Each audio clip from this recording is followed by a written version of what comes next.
प्याज और पत्ती दोनों चीज़ें मैंने ले ली हैं। अब पत्ती जो है वो मैंने पूरा चम्मच भर के प्याज के अंदर मैं डाल दूंगी। तो ये है कि आपको बहुत ही अच्छा लगेगा, आप इस वीडियो को पूरा देखिए, इसमें बहुत ही अमेजिंग टिप्स हैं। तो जी अपनी वीडियो को स्टार्ट कर लेते हैं। अस्सलाम वालेकुम my YouTube family, I hope आप सब बिल्कुल ठीक होंगे। तो ये देखिए जी, कितनी गर्मी के बाद, शदीद गर्मी के बाद मौसम बहुत ही अच्छा हो रहा है और बहुत ही ठंडी ठंडी सी हवा चल रही है। बारिश नहीं आई लेकिन बहुत ही अमेजिंग मौसम हो रहा है। तो जी आज की हमारी टिप नंबर 1 बहुत ही अमेजिंग होने वाली है। ये देखिए जी, इस तरह से मैंने अपनी किचन की एक ड्रॉअर में मैंने रखा हुआ है अपना चकना बेलना, और जहाँ आटा हम जो खुश्क आटा यूज़ करते हैं मतलब रोटी बनाते वक्त, वो मैंने रखा हुआ है। ये बहुत ही मतलब हैंडी है, मतलब जैसे ही मुझे चाहिए होता है रोटी बनाने के लिए फ़ौरन से मैं ड्रॉअर से निकालती हूँ और मैं उसको इस्तेमाल कर लेती हूँ। लेकिन क्या है कि आजकल मानसून का मौसम है और आटे में बहुत ही ज़्यादा चूंटियाँ हो जाती हैं, स्पेशली जो हमने आटा खुश्क आटा जो रोटी बनाने के लिए रखा होता है। तो उसके लिए अमेजिंग है क्या कि मैं इस तरह से दालचीनी का एक टुकड़ा जो है आटे के अंदर डाल दूँगी। दालचीनी की स्मेल जो है वो जो बारीक बारीक चूंटियाँ होती है ना, वो उस स्मेल से जो है वो चूंटियाँ नहीं आती। तो ये है बहुत ही अमेजिंग है। आप भी अपने आटे में इस तरह से दालचीनी का टुकड़ा रख के देखें तो आपके आटे में भी बिल्कुल भी चूंटियाँ सुरसरी वगैरह नहीं आएगी। Move toward tip number 2। तो जी टिप नंबर 2 हमारी है कि जिस तरह से ये पत्ती के डब्बे तो सबके घरों में आते ही होंगे। लिप्टन का ये न्यू डब्बा आया तो ये सबके घरों में लाजमी होगा। तो जी ये देखिए, ये इस पत्ती के डब्बे में मैंने शक्कर डाल के रखी हुई है। अच्छा, इसमें हम चीनी वगैरह भी डाल के रख सकते हैं। और इसके अलावा हैक मेरा ये है कि जब भी हम शक्कर या चीनी वगैरह रखते हैं तो उसमें जो है चूंटियाँ आ जाती हैं। आजकल मौसम ऐसा है, तो आप इसको क्या करें कि किसी भी छोटी प्लेट में आप 1-2 घूंट पानी डाल के और उसके अंदर आप शक्कर या पत्ती चीनी का डब्बा आप रखें। तो उससे क्या है कि चूंटियाँ वगैरह नहीं आएंगी, और वो अगर कोई मतलब पानी की वजह से चूंटी आपके जो बॉक्स पे है वो नहीं आएगी। इसके अलावा आप क्या कर सकते हैं कि आप वाइट विनीगर जो होता है वो आप ले सकते हैं।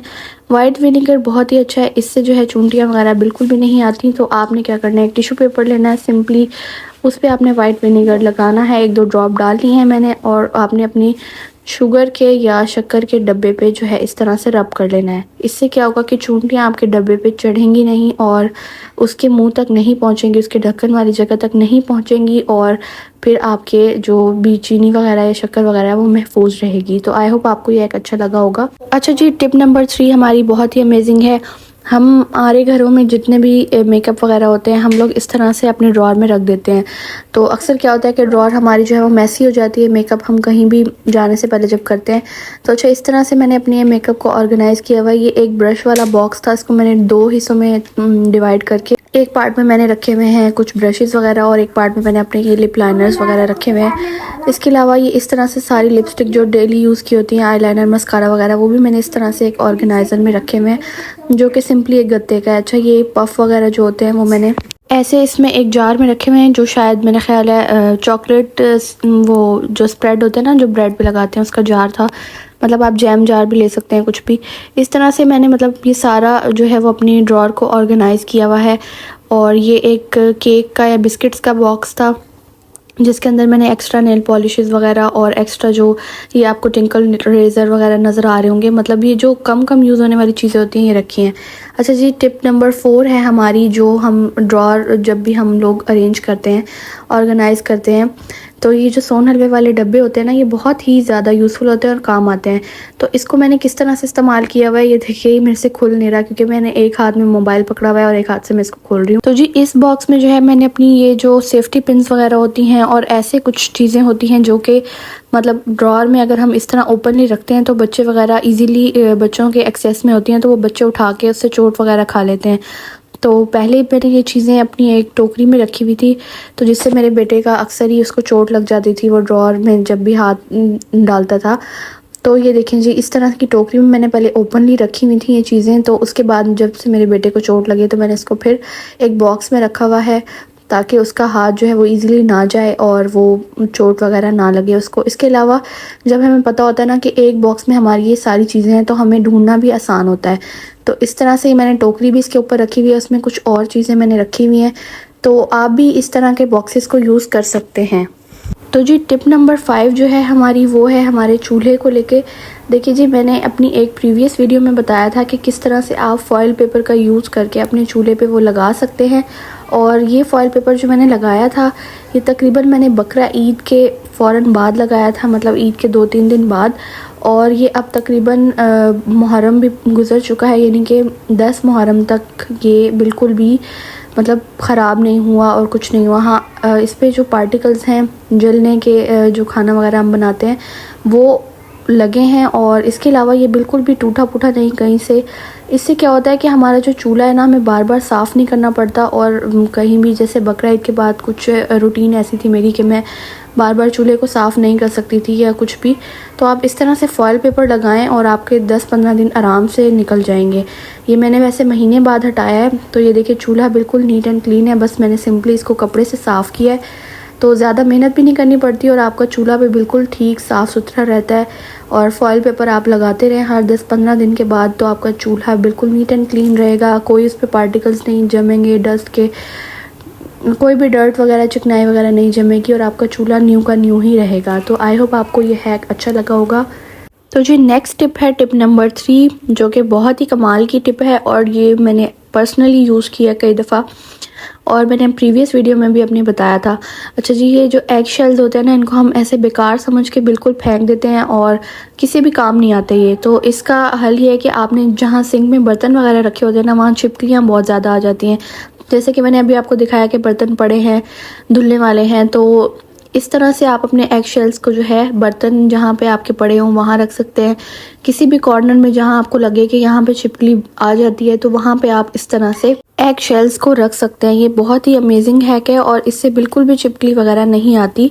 और ये मैंने कई दफ़ा आजमाया, जहाँ पे मैं एग शेल रख दूँ वहाँ पे बिल्कुल भी छिपकली नहीं आती। तो ये वाला हैक आप सब ज़रूर ट्राई कीजिएगा, ये बहुत ही अमेजिंग है। और छिपकली से तो हर बंदा ही परेशान होता है, क्योंकि किचन में जब भी छिपकली आती है तो वो कहीं ना कहीं मतलब ज़ाहिर है इंसान को किरायत होती है, गंदगी फील होती है, तो हमें अपने बर्तन चीज़ें वगैरह बार बार धोनी पड़ती हैं, इसी डर से कि छिपकली ना कहीं उस पर जो है वो फिर गई हो। तो ये वाला हैक बहुत ही अमेजिंग है, आप ज़रूर ट्राई कीजिएगा। तो जी बढ़ते हैं अपनी नेक्स्ट टिप नंबर 7 की तरफ। तो जी इस तरह से जब भी हम मर्दाना कपड़े कॉटन के जब प्रेस करते हैं, इस तरह से पॉकेट्स वाली जो जगह होती है ना, वो फोल्ड हुई हुई होती है या फिर बिल्कुल ही ऐसे बिल्कुल चुनर पड़े होते हैं। तो सबसे पहले आपने इस्त्री करने से पहले अपनी पॉकेट को इस तरह से पहले सीधा कर लेना है।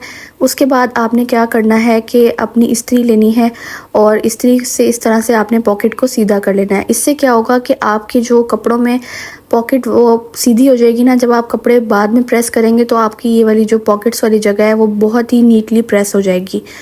तो ये देख सकते हैं आप किस तरह से इसका लुक आ रहा है, बहुत ही प्यारा सा लुक आ रहा है।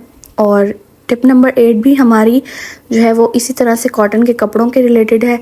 अच्छा जी, कॉटन के कपड़े जो है वो जब भी आप प्रेस करें ना, उनको हल्का गीला करें, यानी नमी पूरे कपड़े में हो लेकिन हल्की हल्की हो। और इसके अलावा ये कि आपने इस्त्री को ज़रा दबा के ज़ोर से प्रेस करना है। इससे क्या होगा कि एक ही दफ़ा में आपके जो है कपड़े इस्त्री हो जाएंगे, तमाम चुनट वगैरह निकल जाएंगे। और बार बार प्रेस करने से क्या होता है कि वो सही लुक नहीं आता उनका। तो आप एक ही दफ़ा दबा के जब इस्त्री करेंगे ना, तो ये बहुत ही कमाल से इस्त्री हो जाएगा। तो दर्जी और जो धोबी वगैरह प्रेस करते हैं वो भी इसी तरह करते हैं, उनका जो है वो मतलब बहुत ही ज़्यादा ज़ोर लगा के वो इस्त्री करते हैं, जिसकी वजह से इस्त्री हो जाती है। अच्छा जी, टिप नंबर 9 है हमारी लास्ट टिप है, और ये वो टिप है कि जिसकी वजह से आप वीडियो देख रहे हैं। तो जी प्याज में इस तरह से पत्ती डालने का बहुत ही अच्छा हैक मैं आपको बताने लगी हूँ। ये देखिए जी, प्याज मैंने एक प्लेट ले लिया है, आपने देख सकते हैं कि इसमें कितने सारे प्याज हैं, और उस पर मैंने ये भर के चम्मच पत्ती का डाल दिया। अब आप सोच रहे होंगे कि इसका मैंने करना क्या है और ये क्या हैक है। तो जी वीडियो को पूरा आप देखते रहिए, जिस तरह कि आपने पहले मेरी पूरी वीडियो देखी है, और मेरे चैनल को सब्सक्राइब कर दें, वीडियो को लाइक कर दें। अच्छा जी, आपने करना क्या है, आपने इन तमाम प्याज के ऊपर वाले ये जो छिलके होते हैं ना, बारीक वाला, जो कि हम वेस्ट कर देते हैं और किसी काम नहीं आते हमारे, वो ले लेने। इस तरह से प्लेट में आपने अलग से प्याज के सारे छिलके निकाल लेने हैं, और जो पत्ती हमने डाली है वो भी आपने ले लेनी है। तो जी पत्ती और ये प्याज के छिलके, अब इन दोनों चीज़ों को आपने नेक्स्ट क्या करना है कि एक टिश्यू पेपर लेना है। सिंपली आपने एक सादा टिश्यू पेपर अपने टिश्यू जो बॉक्स है उससे ले लेना है। उसके बाद आपने क्या करना है कि जो जो प्याज के छिलके आपने निकाले हैं प्याज से, इस तरह से उसके पीसीस करते जाना है। ये आप देख सकते हैं छोटे छोटे पीसीस में, मतलब मुनासिब आपने उसके पीसीस कर लेने हैं। जो प्याज के छिलके हैं ना वो बिल्कुल भी नमी को अंदर नहीं आने देते, मतलब ये कहीं भी आप रख देना तो उस जगह से नमी गायब हो जाती है। इसी तरह से पत्ती भी जो है वो नमी को अपने अंदर जज़्ब कर लेती है। तो ये हैक बहुत ही अच्छा होने वाला है। इस तरह से आपने प्याज और पत्ती को रख देना है टिश्यू पेपर में। उसके बाद आपने टिश्यू पेपर को इस तरह से फोल्ड करते जाना है और एक ये पोटली टाइप की बना लेनी है, मतलब फोल्डिंग करके आपने इसमें जो है ख्याल रखिएगा कि प्याज और जो पत्ती है वो गिरे ना। इस तरह से आपने फ़ोल्ड करना है। ये देख सकते हैं आप कितना टाइटली मैंने इसको फ़ोल्ड कर लिया है। उसके बाद आपने इस पोटली को जो है अपने चावल या दालें जो भी आप स्टोर करके रखते हैं, इकट्ठे लेके रखते हैं, तो उन दालों या चावल में आपने इस तरह इसको रख देना है। इससे क्या होगा कि आपके चावल या दालों में बिल्कुल भी नमी नहीं आएगी और जैसे कि आजकल मौसम है कोई कीड़े मकोड़े वगैरह नहीं आएंगे। कुछ लोगों के तो चावल दालें मतलब बहुत ज़्यादा वो लेके रख लेते हैं पूरे साल भर की, तो वो जो है वो ख़राब हो जाती है और बहुत ही ज़्यादा पैसे उनके वेस्ट हो जाते हैं। इसी तरह से ये आप सूजी में भी रख सकते हैं क्योंकि सूजी वगैरह में जल्दी चूंटियाँ कीड़े वगैरह आ जाते हैं। आई होप आपको सारी वीडियो जो है वो बहुत अच्छी लगी होगी। सारी टिप्स आपने बहुत ही इंजॉय की होंगी। आप ज़रूर ट्राई कीजिएगा इन टिप्स को।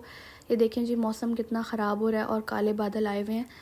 तो इस मौसम में मतलब बहुत ही अच्छा लगता है गर्मियों में अगर ऐसा मौसम बन जाए तो आप मुझे कमेंट्स में ज़रूर बताइएगा कि इस मौसम में आप लोग क्या बनाते हैं। मतलब कुछ लोग पकोड़े पसंद करते हैं, कुछ लोग कुछ मीठा खाना पसंद करते हैं, तो आप कमेंट्स में ज़रूर बताएं। मिलते हैं नेक्स्ट वीडियो में। अल्लाह हाफ़िज़।